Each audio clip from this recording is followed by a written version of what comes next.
Shabbat Shalom, my friends. Well, it's time for a brief course on Hebrew slang. The word used in Hebrew, though probably derived from the Arabic for a screw-up, is fashla. Fashla. To follow best pedagogic practices, I will now use the word in a sentence. There was a fashla in the latest Apple operating system known as Monterey that caused us to have to divide last week's posting into two parts. I have finally broken through many levels of Apple bureaucracy after many hours of struggle, and on Friday morning, I have an appointment with an actual Apple engineer who will seek to rectify the problem which caused my posting last week to be cut off after something like 9 minutes. We'll be forced to stick with the two-part posting this week. But I pray that the fashla, learn the word, will be resolved by next week. I apologize for the inconvenience, yet I congratulate you that you have now learned a very popular word of Hebrew slang. OurSedrais YITRO, Exodus chapter 18, beginning with verse 1. Yitro is the Hebrew pronunciation of the name of Moses' father-in-law, Jethro. The Sedra begins by introducing us to Jethro and then allows us to see the rather astonishing influence that this Midianite priest, Moses' father-in-law, had on Moses. Jethro seems to have been crucial in Moses' training to become the leader of a large, very contentious band of former slaves. It was Jethro who taught Moses how to share responsibilities with others and how to create a diversified bureaucracy, with Moses at the top. But the core of our Sedra, its beating heart and pulsating soul, occurs in chapter 20, when we encounter the first of 3 iterations of the 10 Commandments in the Torah. A necessary clarification. The phrase 10 Commandments is not an accurate translation of the standard way to designate the 10 Commandments in Hebrew.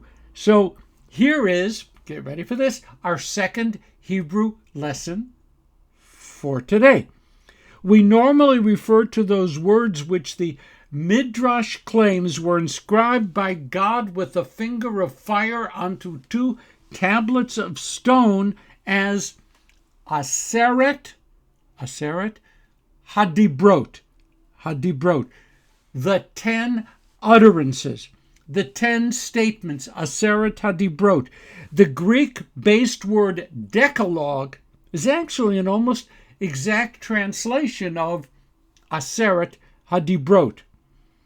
Though they are counted among the 613 Mitzvot of the Torah, the Decalogue, the Aseret Hadibrot, as a cluster, they're called utterances and not referred to as commandments.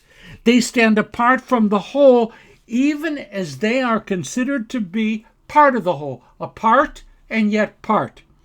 Aseret Hadibrot, the 10 utterances. We could spend a day, a week, a month studying the various ways that the rabbis and then the Jewish teachers in later generations have tried to understand the Aseret Hadibrot.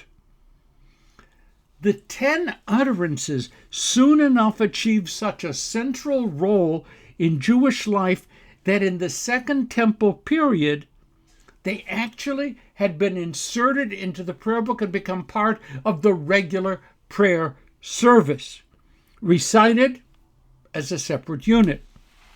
But then later on, the popularity of the Aseret Hadibrot had grown so large that our religious leaders removed them from the center part of the religious service. so that people would not come to believe that the other 603 commandments are somehow of, a lesser stature. In many congregations today, when OurSedrais is being chanted and we get to the Aseret HaDibrot, the 10 utterances, we rise. I presume that most of those standing don't know that Rambam, Maimonides himself, rejected such a practice as borderline idolatry. Rabbi Aviva Richman, Rosh Yeshiva at Hadar, has posted a beautiful drush about what was going on in Mount Sinai at the time of the Revelations. It's very nice. She wrote, at Sinai, the Israelites are not simply seen by God, but the Israelites use their eyes to see God. God essentially says to the people, let me see your seeing. In this reading, God doesn't want to gaze upon a passive Israel's face, but rather to see them actively returning the divine gaze, so to speak. The relationship between us and God is not therefore a unidirectional, objectifying gaze, but instead a mutual gaze between two lovers. That's nice, right? Yet there is a dark side to this midrash. It is as though the Israelites, our ancestors, didn't realize what they were getting themselves into. And once they knew more, they were seized by fear, trepidation, hesitation, reluctance, a kind of, buyer's remorse.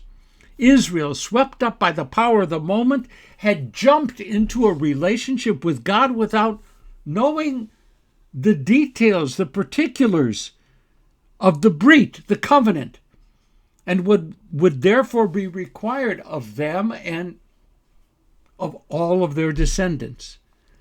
Now, the seeing people would have to become a doing people, and when they became a doing people, that's when they became an informed and knowing people.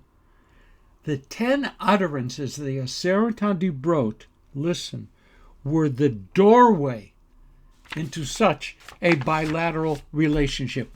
In the 17th, 18th, even stretching into the 19th century, there arose a bitter debate within the community of scholars influenced by the Enlightenment, Haskalah.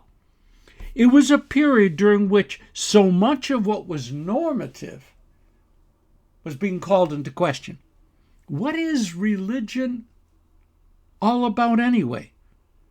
Is religion meant to set up requirements of behavior, rules and regulations enforced by some sort of ecclesiastical authority that would tell us whom we should marry, whether we should divorce, what we can eat, and even how we should celebrate? Or should rules and regulations in their entirety be left to the secular authorities, while religion would stay focused on crafting patterns of morality and of ethical behavior that could elevate the human spirit and shape our relationships with others? We're going to stop now and start in our second section.